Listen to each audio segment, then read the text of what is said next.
O Noticias. Estamos en las noticias que hacen historia. Licenia Espinel y Washington Yepes comparten un diálogo con el invitado.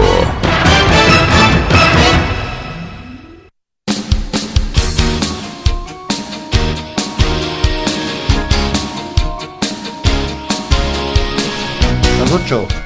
El doctor Pablo Tinajero, ex juez de la Corte Nacional de Justicia, está con nosotros. Conocemos que ha culminado este proceso de calificación y designación de los nuevos jueces.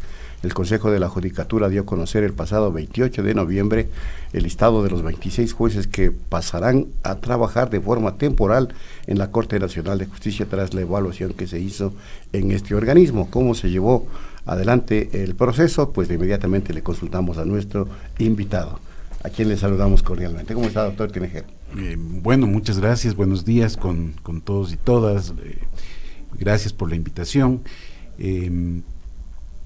Bueno, creo que primero deberíamos decir que un poco se cumplió lo que yo ya en ocasiones anteriores aquí mismo ya lo dije, ¿no? Y que creo que para nadie, además con un mínimo sentido de común, para nadie era raro o era difícil que pase lo que está pasando. Es decir, luego de todo un proceso muy largo que empezó además hace mucho tiempo con el Consejo de Participación Ciudadana de transitorio, se concluyó finalmente con la toma de la justicia, con la toma de la Corte, ¿no es cierto?, de ese proceso ilegal, ilegítimo y arbitrario de evaluación no previsto en la Constitución ni en ninguna norma legal, porque no es verdad que esté previsto una evaluación para jueces de Corte Nacional. Nosotros fuimos nombrados para un periodo de 9 años y esos 9 años tenían que respetarse. Pero en fin, finalmente se concretó lo que ya anunciamos, ¿no es cierto? Y lo que pasa ahora es que en realidad con esa lista que usted menciona, no tengo incluso nada contra nadie de las personas que constan en esa lista. Muchos de ellos son jueces de mucho tiempo que han demostrado sus méritos, incluso para acceder a la Corte Nacional, ¿por qué no decirlo? Pero no es la forma para la designación, no es la forma para nombrarlos. Partiendo de que nuestra remoción es totalmente ilegal e inconstitucional, y respecto de ello vamos nosotros a ejercer las acciones como también yo lo anuncié en esas mismas entrevistas que se me hizo aquí en esta radio y en otros medios también.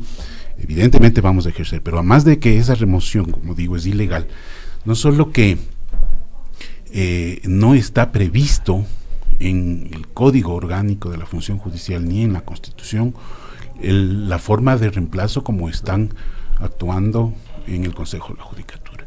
Y esto es porque precisamente no podían removernos de la manera que hicieron. Como nos removieron de la manera que hicieron, se provocó todo este vacío, ¿no? Vacío legal, ¿no es cierto? Ahora, traen a colación el supuesto designación en base de los jueces de carrera, además, es decir, jueces de carrera que van a pasar a Corte Nacional, que no es carrera, no está dentro de la carrera. Los jueces y con jueces de la Corte Nacional no estamos dentro de la carrera, o no estábamos, para no incluirme ahora en la Corte, ¿no es cierto? No, los jueces no están, digamos, de Corte Nacional en la carrera. Cuando incluso, por ejemplo, la actual presidenta de la Corte, que vino de la carrera, ingresó a la Corte Nacional, renunció a la carrera y renunció a su cargo de jueza provincial. Yo pregunto, los que están ahora nombrando, y creo que hoy nombran, hoy se designan, no sé si hoy se posesionan, hoy renunciarían ya a sus cargos porque están pasando a un cargo que no es de carrera. Pero es que van a actuar como jueces temporales hasta que la Corte Nacional no defina un nuevo concurso en enero de 2020. No están previstos tampoco en ninguna norma. Incluso contra el criterio de lo que diga el Procurador General del Estado, puede decir lo que quiera también, yo respeto mucho, por cierto, el criterio, pero no está prevista en ninguna norma. La norma del artículo 200 del Código Orgánico de la Función Judicial, cuando habla de que los conjueces, primero que los conjueces se designan, de Corte Nacional se designan en base de un acuerdo entre Consejo de la Judicatura y Corte Nacional, y en base a las necesidades que se tenga. Por eso es que los conjueces no es que son 21, son 21 jueces nacionales y el número de conjueces que se determine de acuerdo a las necesidades que existan, ¿no es cierto? Pero, ¿cómo se eligen esos conjueces? En base del banco de elegibles, dice la ley. No hay banco de elegibles. No hay banco de elegibles, ni tampoco hay funcionarios categoría 8, a que hable el artículo 200, que puedan estar en esa situación, porque todavía esas categorías incluso prácticamente no se han ido implementando, ¿sí? Entonces, todo ese proceso de reemplazo nuestro es totalmente ilegal, arbitrario, y por eso digo, van a provocarse en los procesos, lamentablemente, nulidades. Pero otra cosa adicional, y permíteme que me extienda un poquito más. Fíjese lo irracional y perdóneme que lo diga así, lo ilógico de la solución brillante que han dado en el Consejo de la Judicatura, de nombrar a jueces de cortes provinciales, ¿no es cierto? Es decir, los mismos jueces de cortes provinciales suben a Corte Nacional. ¿Para casar qué? ¿Las sentencias de quiénes? De ellos mismos, pues. Claro. ¿Y entonces qué va a pasar? Que van a empezar a excusarse. Yo me excuso porque dicté sentencia de instancia, entonces tengo que excusarme, y tú te excusas y entonces nos excusamos, y entre los dos estamos ahí intercambiándonos, o 3 o 4 jueces intercambiándonos los procesos. Está afectando terriblemente la imparcialidad, ¿no? Y eso es gravísimo, y el sistema de justicia va a alterarse porque van a provocarse un sinnúmero de excusas. No sabemos cuántas. Ahora, doctor Tinajero, este proceso, para que nos suene que esta evaluación que usted hace a la evaluación, valga la redundancia, de la Corte, nos suene a que viene de alguien que no superó la evaluación o alguien que perdió esta evaluación. ¿En qué medida esto va a garantizar la independencia de la justicia, como se dice del lado de los titulares precisamente del Consejo de la Judicatura? ¿Que esto garantiza la independencia de la justicia cuando vemos que no es así? Bueno, un buen punto que me pone. Yo quisiera decir que y con relación a mí, yo me quedé con 79.2, es decir, a 8 décimas, ¿no? Pero curiosamente en mi recalificación, en la reconsideración que yo presenté, para no subirme el punto que tenían que subirme, agregaron una sentencia que no estuvo en el proceso de evaluación incorporado, para decirme que con esa sentencia me ponen un punto de retardo. ¿Ya? Además de que me bajaron como 12 puntos adicionales. Es decir, yo superaba con creces la evaluación. Pero no se trata de aferrarse al cargo ni todo. En definitiva, este es un punto además de estricto sentido jurídico, ¿no es cierto? Aquí no es una cuestión de opiniones, no es una cuestión de rasgarse las vestiduras y que está dolido no, vea, para nada. Yo estoy contento, he vuelto a mi vida particular, personal y al libre ejercicio, duro y difícil, pero bonito, y lo más bonito de la profesión. Entonces, no, mi posición es una posición de vista jurídica. Y yo no tengo nada incluso contra ninguna de las personas, los jueces que se quedan, los conjueces que se quedan. Pero fíjese, por ejemplo, cómo está integrada ahorita la Corte Nacional. Está integrada por 7 jueces o jueces y juezas nacionales que superaron la evaluación, los 7, ¿sí? 5 conjueces que superaron la evaluación, entonces 7 y 5, 12, y van a nombrar 26 conjueces y conjuezas temporales. Es decir, la Corte está integrada por 21 jueces, dice la ley.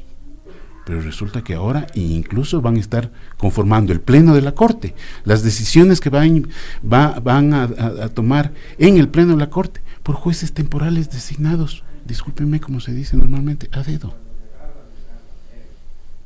Entonces, ¿dónde está la seguridad jurídica, me decía usted? La independencia de la justicia. La seguridad jurídica, la independencia de la justicia. Hasta que nombren los incluso ya a ciertos jueces sé que les han dicho que tienen que sacar a todo el personal, no tiene que haber rasgos de nada. Entonces, si desde empezar con la designación de personal les están ordenando, ¿qué más estará pasando? Y le preguntaba, pero de todas maneras, ¿se complementaría este proceso de nominación de jueces definitivos en el 2020? Es que ese es otro, no, es que no hay que confundir, Washington, discúlpenme, porque ahí estamos confundiendo una cosa con otra. Una cosa es la renovación parcial, que es la que usted se refiere, y por eso les nombran temporales, ¿no? Para cubrir supuestamente el periodo y que no se desfase, pero no tiene ninguna relación lo uno con lo otro. La evaluación que nos hicieron es no prevista, es inconstitucional y es totalmente ilegítima. La renovación parcial sí es prevista. Entonces, en el año que viene, ya pocos días, ¿no es cierto?, tienen que organizarse los concursos para la renovación parcial del tercio que queda. De los que quedan realmente del tercio del 2012, ya que son solo 2 jueces. Claro. Que es la presidenta y el doctor Ojeda. Son los 2 únicos que quedan de ese tercio, ¿no es cierto? Entonces, de ahí tienen que renovar 7 y el resto van a quedarse. Pero los otros temporales van a seguir quedándose. No van a hacerse. No sé. ¿O cuántos van a nombrar? Pero ojo, que era renovación parcial de 1/3 nomás, dice la Constitución. Eso iba la pregunta. Entonces, o van a nombrar. Porque se dice que son jueces temporales. Porque como se quedaron 7 y de esos salen 2, se quedan 5, entonces tendrían que nombrar 16 para hacer el pleno de 21 jueces. Ahora, pero esos 16 ingresarían para periodo de 9 años. Claro. Y entonces, ¿cuándo se renueva nuevamente por tercios? Claro. ¿Se dan cuenta que están alterando todo? Ahora, usted dijo algo que es bien grave. Se completó la toma del... por supuesto. ¿Pero para qué se toman? ¿Por qué quieren tomarse la justicia? O sea, pasamos de una toma a otra toma. Claro. Pasamos cuestionando se tenían tomado la justicia anteriormente. Así es que, mire, y yo el otro día conversaba con alguien y decía, este país nuestro, ¿no? Ya hemos luchado como 30 años en sistemas para nombrar, designar jueces y ¿qué? Despolitizar la justicia. Cuando en realidad, además, estimados periodistas, yo les pregunto, en el resto de países del mundo entero, creo yo, o la mayoría, digamos, no seamos absolutistas en ese sentido, ¿cómo se hacen las designaciones de jueces de cortes máximas, de cortes supremas, de los altos tribunales? En forma política. En los Estados Unidos, ¿cómo se designa? El presidente en forma política y pasa por el Senado y todas esas cosas, ¿no es cierto? En forma política. Y yo le decía con quien conversaba, no me acuerdo con quién, le decía, deberíamos volver al pasado en ese sentido, sí, ya que en el Ecuador no hay manera, ¿no es cierto? Porque no se respeta nada, las instituciones no se respetan. Deberíamos volver al pasado. Gobierno que entre con su corte. Y entonces así ya los jueces entran con el gobierno y salen con el gobierno. Y no hay tanto lío. Deberíamos ser más frontales. ¿Y dónde queda la independencia de la justicia? Pero peor ahora. La ceguera de la justicia. ¿Y ahora dónde queda? ¿Dónde queda si más allá? Ahora discúlpeme, es una forma mojigata. Doctor Tinajero, la Organización de las Naciones Unidas emitió un comunicado haciendo un llamado de atención al gobierno por el uso desproporcionado de la fuerza durante las protestas de octubre y también por detenciones arbitrarias. En ese sentido, ¿qué está pasando con los jueces? Si es la Fiscalía la que pide la orden de detención, ¿son los jueces los que deben analizar si esas órdenes de detención cumplen o no los requisitos para darles paso? ¿Qué está pasando con estos jueces? Bueno, yo no estoy muy de cerca de esos casos, no, en realidad no podría comentarle qué está pasando o sea, no observan que una persona cumpla con los requisitos para ser detenido. Lo deseable es que los jueces actúen como jueces, con imparcialidad y con independencia, considerando que la Fiscalía es una parte procesal. ¿Están subordinados a la Fiscalía? Y eso no puede ser, eso de ninguna manera, los fiscales y la Fiscalía es una parte procesal. Y como parte procesal tiene derechos y tiene incluso obligaciones frente a los jueces. Y los jueces tienen la total libertad de elegir o de decidir conforme ellos piensen y conforme el proceso aparezcan las pruebas. ¿Pero se está dando eso?